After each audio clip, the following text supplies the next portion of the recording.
For Peter Smith, the Nelson Railway Society at Founders Park is his happy place.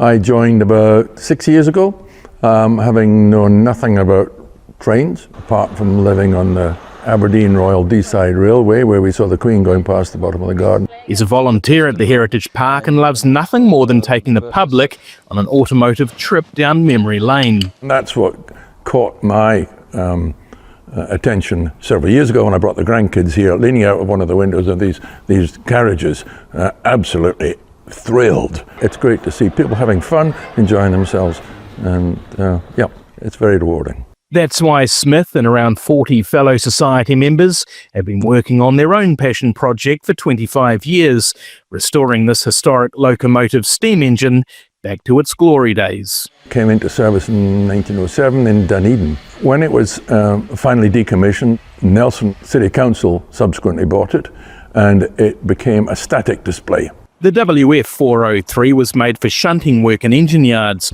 but was taken out of service in the 1960s. Of the three that exist, this is the only one to be fully restored.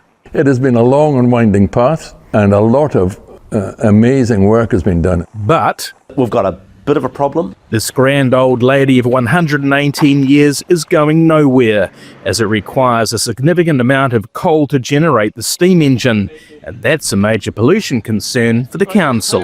The air discharge plan for Nelson has no provision in it for a heritage train of this sort. We'd love to run it on coal, as it originally was meant. Unfortunately, the council has not agreed to that. With no exemption in the resource management plan, the Nelson Railway Society has now applied for resource consent, but approval is no guarantee.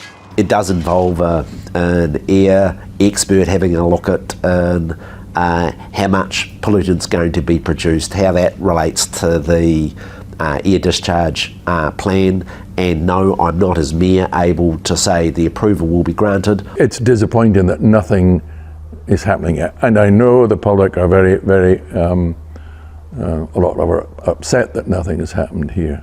While the consent is still pending, Peter Smith says the locomotive could be converted to diesel, but nothing beats seeing a steam train fueled by coal in full flight.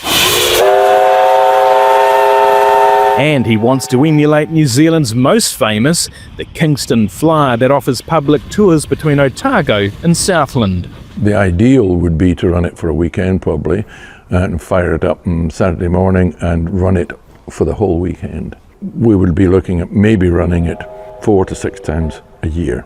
So future generations can continue to marvel at an historic automotive creation in its full glory.